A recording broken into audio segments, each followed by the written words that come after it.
Welcome to our program on the ATech 4820 Electromechanical Trainer. I'm Jim Wilson.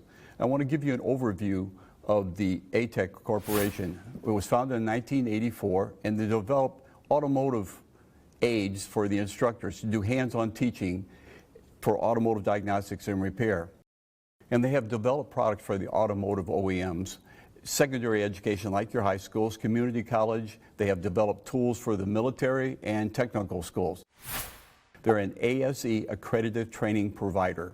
We're going to look at the 4820 Electromechanical Trainer. That means we're going to have the ability to do some electronics or electrical circuits, and we'll be able to do some mechanical action. So there's a couple of things that we're going to do differently with this tool. So if we look at the trainer and we look at it, we're going to do electrical and mechanical circuits. And again, it allows flexibility to allow you to create your own circuits or test and measurements for evaluation. So you have curriculum developed with our student manual, so it allows you to go through that. But you also can develop your own way of doing the training if you want to. When we're using this board, we're going to teach the relay operations, the mechanical operations of maybe a solenoid. We're going to be able to do voltage drop testing, diagnostic testing. You have series circuits, parallel circuits, series parallel circuits. You're going to be checking your voltage and current resistance. There's a whole bunch of things you can do with this board. A little bit more intricate, a little bit more advanced than some of the other boards. The trainer comes with the following accessories. There are connector wires in 5 colors, and 2 red, 2 black, I think it's 5 or 6 green. We have blue and we have orange. These allow you to look at different circuits, and you can put them in knowing what part of the circuits they are by color coding if you need to. You also have a student manual and an instructor guide that come with it. And if you're looking at the information, it gives you complete information you need to run the board. We also have a hard shell case for this. I recommend you buy that, because if you're going to be transporting these boards over from one campus to another, or you're going to store them, you want to make sure they have some protection. So this case will actually protect it. And we also have the 4810 in this case. You can have both boards. The equipment courseware is available both in English and Spanish, because some places are going to have more predominantly Spanish-speaking students. And the other thing I like doing is be able to take some of the courseware and allow the Spanish-speaking students to be able to look at the English and be able to learn and go across to get more familiar, because most of the shop manuals I've seen are always written in English. It makes it a little bit easier for them to make the change over as they get out in the field. The companion to the 4820 is the 4810. It's a basic board. It's going to allow you to do voltage, current, resistance, learn how to wire a circuit up for power, do your voltage drops, parallel circuits, do some diagnostic testing on it, and it's going to go over how to use the meter a little bit better for the prefix, so they read the right thing. Instead of kiloohms for something, they know that they have to check it. And we're going to look at some basic ohms-law relationships with that board. So on the construction of this board, let me move out to the front and we'll just show you how it works.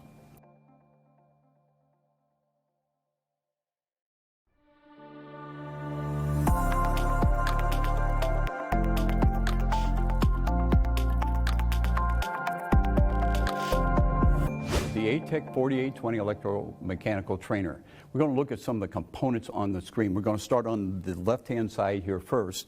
So we have a 12-volt power supply up here. 12-volt power supply with a little LED that comes on telling you that it's working. That's your on and off switch. Next to that, we have 12 volts that can be used for the circuits as we're feeding through. We also have a ground up here at the top, and we have 5 volts. So if you're looking at a sensor or component that needs 5 volts, you have the ability to supply it there off this board.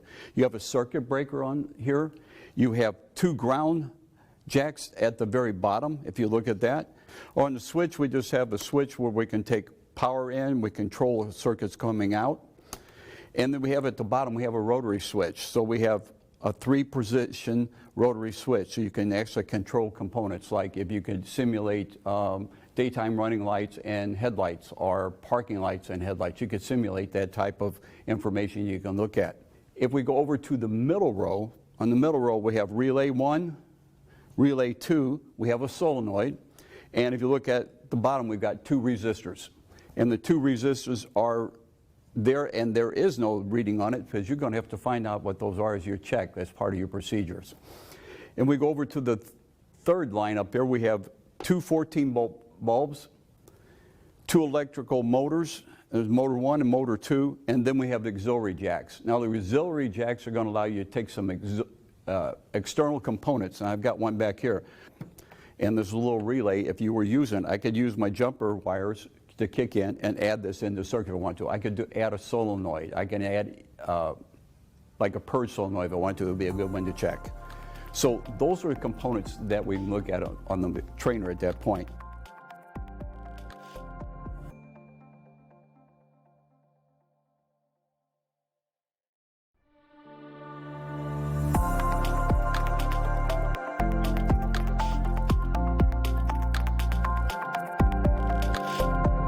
If I'm coming over to look at, there's a functionality. We want to look at how things work on this particular board and how we can do nice little demonstrations of some of the capabilities of it.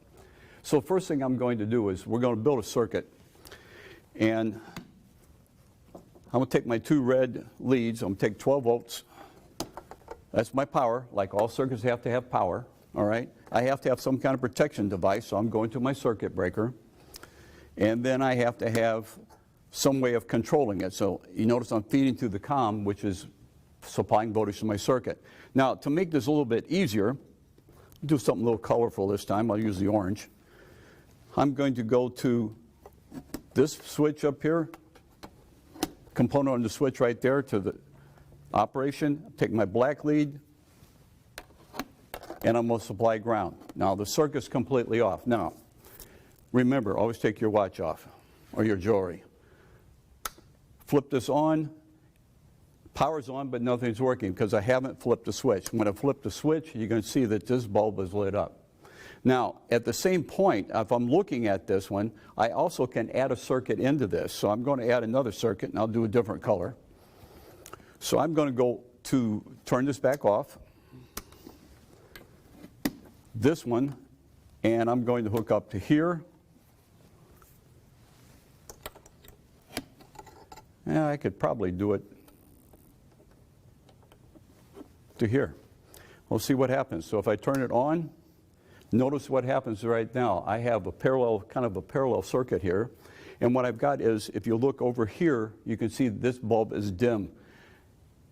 And you can see this bulb is not off. So what I can do is go up here, flip it, so you can go to full power, low power.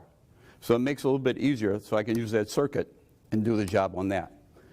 To make this a little bit easier to relate to sometimes a rotary switch that you might have on some of the cars, what I'm going to do is take the power and move it down.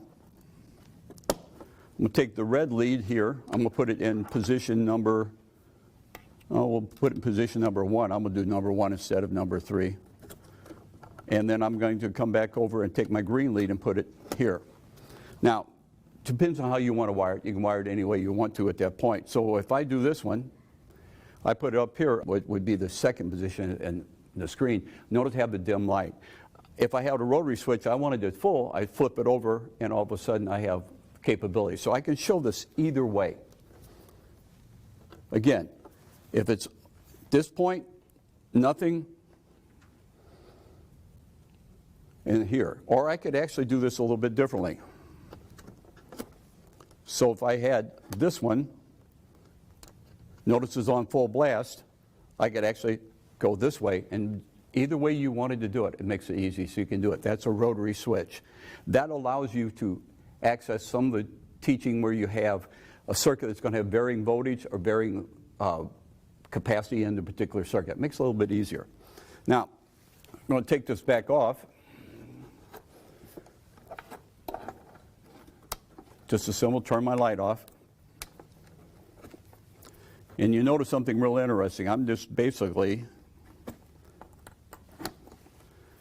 now I'm going to tell everybody up here, these are, if you're using these leads, these are banana leads. So they actually have 4 millimeter banana leads. These are the same leads that you would use with your voltmeter. So if you wanted to, if you're using your voltmeter, instead of using the leads like we normally would, you actually could make a longer set of leads like this and actually use those with the tool.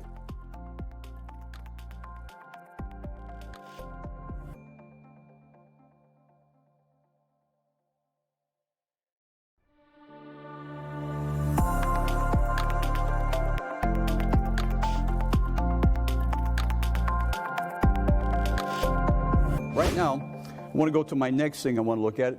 A lot of us want to look at how a solenoid actually works. So what I'm going to do is wire in the solenoid. So I have to have the solenoid there. I'm going to be able to take the switch. I'm going to put it up over here. So again, and then what I'm going to do is put a ground lead on it. So I'm going ground up here. If I put the ground lead, I got to get my jumper there. At this point, I turn the circuit on. So if I want this to watch, which you'll have to watch very carefully here, I'll pull this apart. I don't know if you can hear that or not, but you can see the movement right here where I'm turning the solenoid on and off. Now, if you were doing this on, let's say we're going to make this easy. If I wired in a solenoid on here, an auxiliary solenoid, like an evap purge solenoid, I want to make sure that it holds vacuum in one area and it flows on the other. So that's something to look at it. So if I apply vacuum to it, it should be normally closed. When I activate it, it should open. So when I put it one way, it should keep the vacuum. The other way, it should kind of let it flow through. It's something you can do with that circuit. Now, we're looking at these two, but I have a little thing I want to look at. We got a motor on here. Again, everything goes back off. So I've got a motor, and we're going to use motor 1. Again, I'm going to use my same switch I had before. So if you notice something up here, motor's working because of what reason? Got the switch in the wrong area. All right, so you're going to do that occasionally. So what I'm going to do is, if you look at it over here, I have a motor, and it's running rubber band over here, so the motor's working. Well, to see that thing doing its job, I'm going to turn around and make this a little bit better. If you're teaching on the new electrical cars, when they come to a stop, a lot of times they generate voltage to recharge the battery. So what I'm going to do right now is show you something real interesting. I'm going to wire in another device on this particular circuit. So what I'm going to do right now is I'm going to actually take and wire, let's do this one. Doesn't really make a difference how I do it. And I'm going to come up and wire in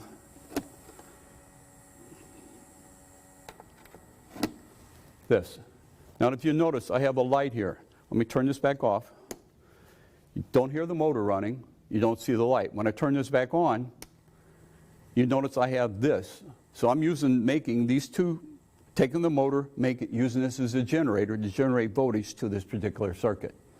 So at this point, if I look at it, you'll notice that if I pull it apart, no voltage, voltage. So we can look at how that a generator works. We're going to spin it, and we're going to generate voltage. If you're going to generate voltage, you should generate lights by applying the voltage up there. That makes it a lot easier for you to explain, because sometimes when we're doing something mechanical, this you really can't do in a lot of it. But if I wanted to, I could actually go across here and see the voltage. I could actually come up at this point. Let's try this. Sorry about that. And we're just going to measure the voltage. So I'm going to put my red lead here, my black lead there. So I'm generating 9.17 volts. Again, if I shut it off, we'll just show you this again. No tricks up my sleeve, no voltage generated. Turn the circuit on, motor generates, and we're running 9 volts. It makes it a little bit easier. Now, it depends on how you wire this. If you wire it one way, it might be reversed. Just reverse your leads. It works just fine. So that's some of the things you can do with this board so far. I got one more circuit I really want you to see. And it'll take me a few minutes to put it together, so I'll put it together and we'll come right back to it.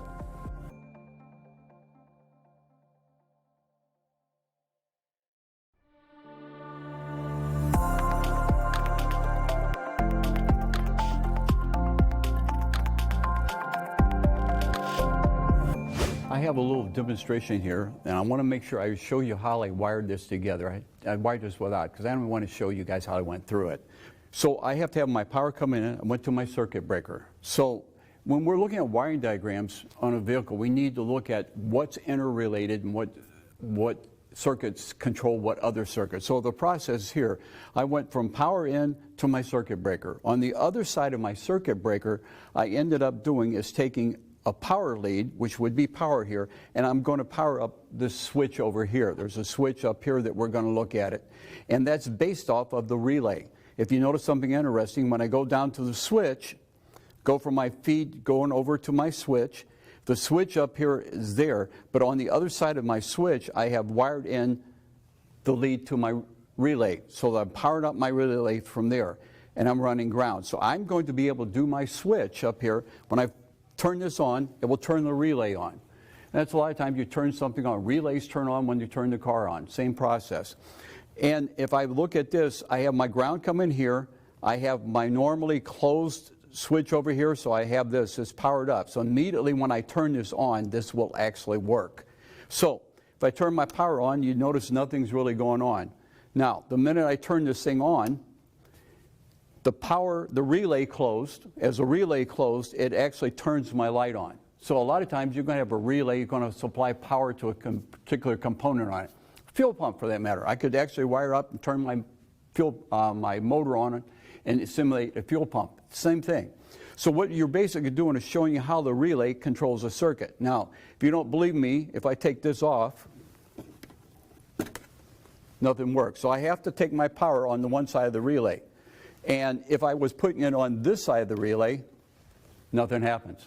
So the minute I have to know exactly where the feed is on my relay. So right now I've got a circuit. Again, I'll turn this thing off, turn my switch off, turn it back on. You see the power up here. The power is being fed through my circuit breaker. There's power being fed to this side of my relay. That would be like a fuel pump control. I'll just put it that way, or the inertia switch on a Ford product.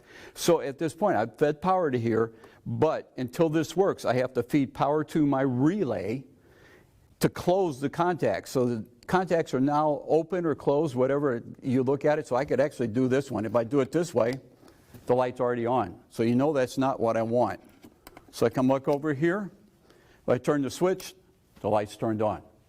So you have to learn to read a wiring diagram and be able to look at it. Again, a relay, if you're testing a relay, I have this other relay I was showing you here. Again, if you have contacts, depending what type of relay is, you're going to apply power to one side, and you're going to, when you apply power to it from a switch or some other device, it energizes the relay. When it energizes the relay, the contacts are closed. So it says normally closed here, normally open. So whatever it is, when I close them by energizing the circuit, this makes it a lot easier. The big thing about it is you also could use one of these to show them the mechanical action inside the relay.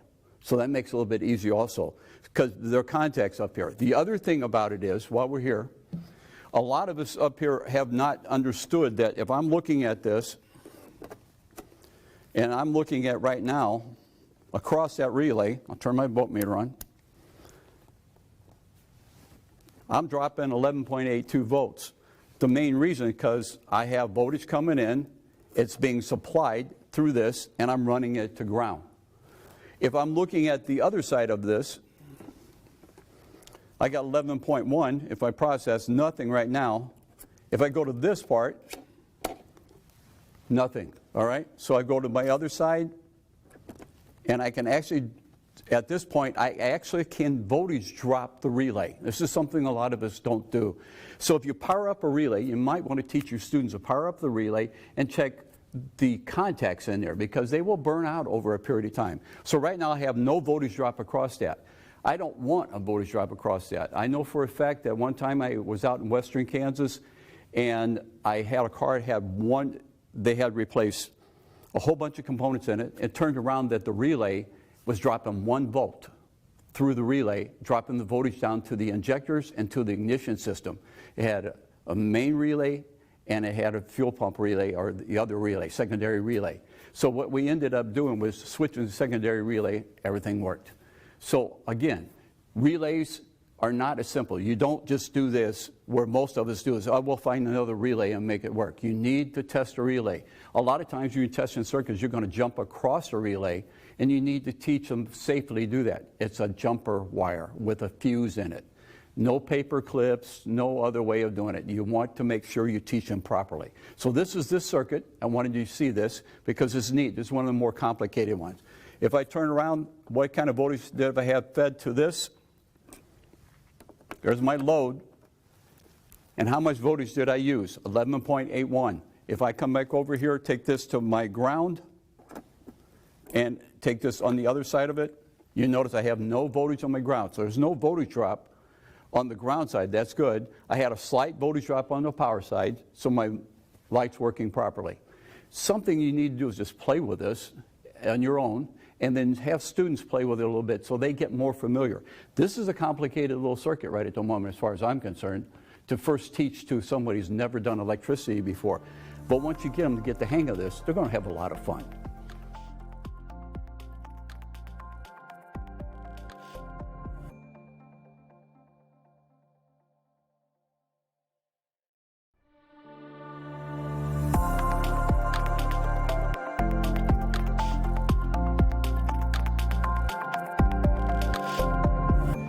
The ATech 4820 Courseware Capabilities, all right, and we're just going to talk about this. You already have seen that I have the ability to do solenoids, relays, motors, generators, electromagnets. We can actually energize something and watch how it works. There's 14 separate activities in the courseware you can use.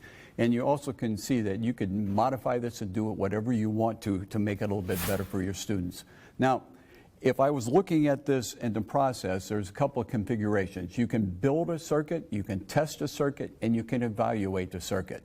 And the whole idea is to get the student actively getting prepared with this to be able to go out on the car and duplicate the information that he finds here. There is all kinds of circuit configurations you can use with this board, and you can let your mind go wild and do a lot more if you want to. Don't always use just a curriculum. Learn to use the board to teach your student to be well versed on the circuit they're looking at. You can build a circuit, you can test a circuit, and you can evaluate the circuit. Those are important things. So as a student's going out and testing on a car, he has to be able to know how the circuit's built, how it's working.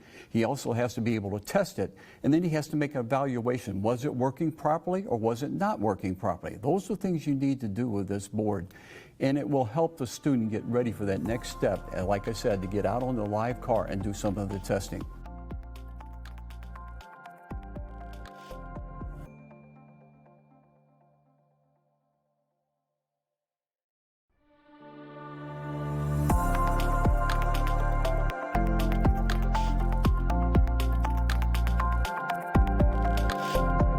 I'm Jim Wilson. I want to thank you for watching this video from ATech on their 4820 Electrical Mechanical Trainer. For further information on training on this particular product, or you're interested in purchasing, please contact ATech.